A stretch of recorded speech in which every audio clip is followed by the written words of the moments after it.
Top 20 Infrastructure Engineer Interview Questions and Answers. Preparing for an infrastructure engineer interview requires a solid understanding of system architecture, networking, cloud services, automation, and troubleshooting. Whether you're aiming for a role in DevOps, cloud infrastructure, or system administration, these top 20 infrastructure engineer interview questions cover essential topics like high availability, virtualization, disaster recovery, and performance tuning.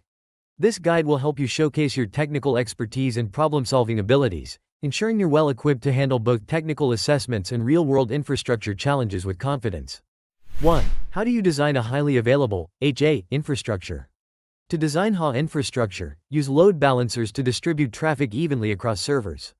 Implement redundancy by deploying resources across multiple availability zones. Use failover mechanisms like auto-recovery or health checks to detect failures and reroute traffic. Components like databases, app servers, and DNS should all support high availability. Combine monitoring tools, auto-scaling, and replication to ensure minimal downtime and seamless failover during outages. 2. Explain the differences between virtualization and containerization. Virtualization uses hypervisors to run multiple virtual machines, vMIS, each with its own OS and resources, enabling isolation but consuming more overhead. Containerization, like Docker, shares the host OS kernel but packages applications with dependencies into lightweight containers. Containers are faster to deploy, more resource efficient, and ideal for microservices. vMIS provides strong isolation, better for full OS environments or legacy systems needing separate kernels.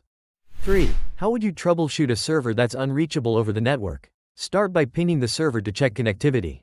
If ping fails, verify network cables, interfaces, and switches. If ping works, try SSH. Failure may indicate firewall or SSH issues. Check security groups, routing tables, and server firewall rules. Access logs locally if possible. Use traceroute to detect route breaks. If still unreachable, inspect DNS resolution, IP address configuration, and reboot if necessary. 4. What is RAID, and which level would you use for a critical database server?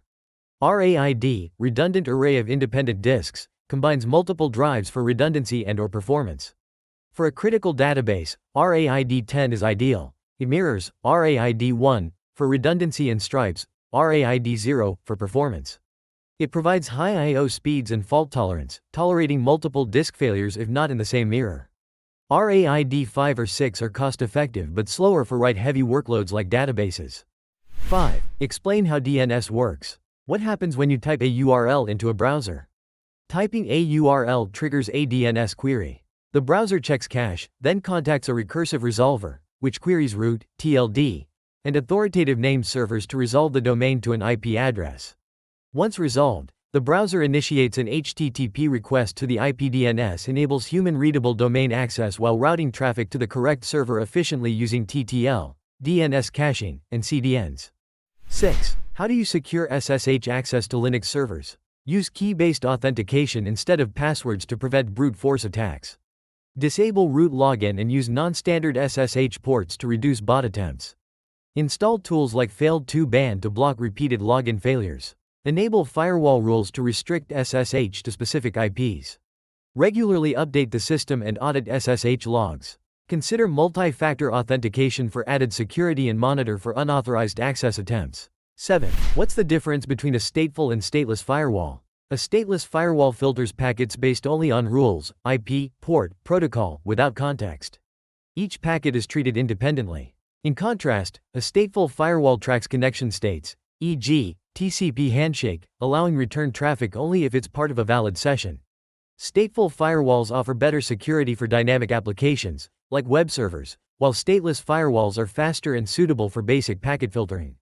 8. How would you diagnose slow network performance between two data centers? Start by measuring latency using ping and bandwidth with tools like iperf.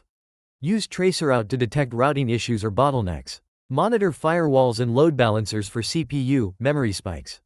Check interface errors, drop packets, or duplex mismatches. Review QoS policies or ISP throttling. Analyze logs for congestion or unusual traffic. Consider using network monitoring tools, e.g., NetFlow, Wireshark, to inspect real-time traffic patterns. 9. Compare AWS VPC, Azure VNet, and Google Cloud VPC.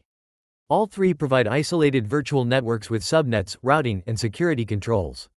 AWS VPC is region-specific but allows inter-region peering. Azure VNet supports regional isolation with tight integration into Azure services. Google Cloud VPC is global, allowing subnets across regions with shared networks. Peering involves configuring network routes and permissions, often using private IPs and shared infrastructure for secure interconnectivity. 10. How do you implement disaster recovery in the cloud?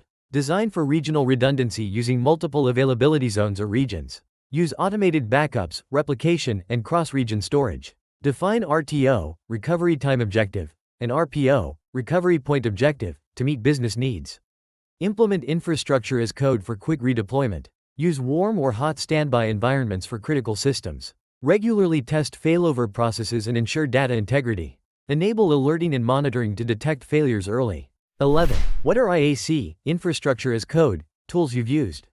Tools like Terraform, AWS CloudFormation, and Ansible enable infrastructure provisioning via code. Terraform is cloud agnostic and uses HCL for declarative configurations. CloudFormation is AWS specific and integrates deeply with its ecosystem. Ansible uses YAML for configuration management and automates server provisioning, updates, and orchestration.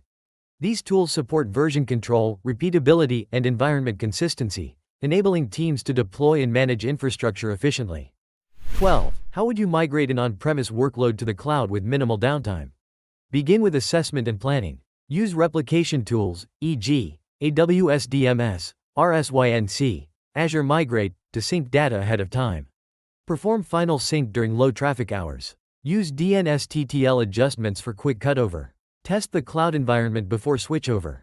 Use load balancers to redirect traffic or deploy blue-green or canary deployments. Ensure rollback plans exist and monitor closely during and after migration. 13. Write a Bash, Python script to automate log rotation for Apache Nginx. A Bash script can move log files to a backup directory, compress old logs, and restart services. Use log rotate for configuration-based automation. A Python script could use shutdel and gzip to archive logs by date and free disk space. Ensure the script runs via cron or systemd timer. Regular log rotation prevents disk exhaustion and maintains performance on busy web servers. 14. How do you use CI/CD pipelines to deploy infrastructure changes? CI/CD tools like GitHub Actions, GitLab CI, or Jenkins automate infra deployment. Pushes trigger pipeline stages. Linting, plan, e.g., Terraform plan, and apply, Terraform apply. Use staging environments for validation. Integrate secrets management and approvals. Monitor pipeline success, failures via dashboards. Version control ensures traceability and rollback capability. This approach minimizes human error, accelerates delivery, and enforces repeatable, auditable infrastructure changes. 15. Explain how you'd use Ansible to configure 100 servers identically. Define roles and playbooks in YAML to specify tasks like package installation, config updates, or service restarts. Use an inventory file to list all 100 servers. Run the playbook using Ansible Playbook with parallel execution. Variables and templates ensure flexibility across environments. Ansible ensures consistency by checking state before applying changes. It's agentless, scalable, and ideal for repeatable server configuration at scale. 16. A Linux server has high CPU usage. How do you identify the culprit? Use top or htop to spot processes consuming CPU. Check PS for process details. Use perf or PID-stat for deeper analysis. Strace can trace syscalls from a suspicious process. Inspect application logs or cron jobs for spikes. Monitor system resource graphs, e.g., Grafana, Prometheus. Identify whether it's an app bug, runaway script, or load spike. Restart the culprit process if safe to do so. 17. Users report intermittent HTTP 503 errors. How do you debug? 503 errors often mean service unavailability. Check application logs for crashes or thread exhaustion. Inspect the load balancer's health checks and capacity. Review autoscaling metrics. Maybe the server pool is too small. Validate web server or reverse proxy settings. Inspect upstream service dependencies, databases, APIs. Monitor traffic patterns for spikes. Deploy better scaling or circuit breakers to handle overload gracefully. 18.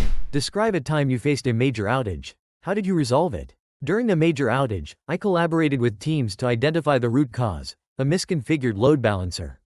We rolled back the change, restored service, and conducted a blameless postmortem. We added better monitoring and CI checks to prevent recurrence. Communication with stakeholders was continuous, and lessons learned were documented. The incident emphasized the importance of testing, rollback plans, and teamwork under pressure. 19. How do you balance cost versus performance when designing infrastructure? Use performance benchmarks to identify right-sized instances. Opt for reserved or spot instances for savings. Use auto-scaling to match demand. Leverage managed services to reduce operational costs. Store infrequently accessed data in cheaper tiers. Monitor usage and adjust capacity proactively. Avoid over-provisioning. Balancing involves aligning business goals with architectural decisions, ensuring reliability while staying within budget constraints. 20. What's your approach to documenting infrastructure? I use diagrams, e.g., Lucidchart, Draw.io, for high-level architecture and Markdown-based docs, e.g., in GitHub, for deployment steps. I include IAC source links, change history, and onboarding instructions. I automate documentation generation where possible, e.g., Terraform docs. Clear documentation ensures continuity, aids troubleshooting, and supports audits. It should be concise, version-controlled, and regularly updated during infra changes. Mastering the top 20 infrastructure engineer interview questions equips you with the knowledge and confidence needed to succeed in your interview.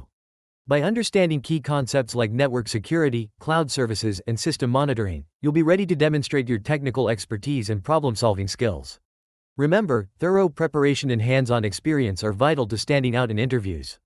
With the right mindset and preparation, you'll be well on your way to landing your next infrastructure engineering role.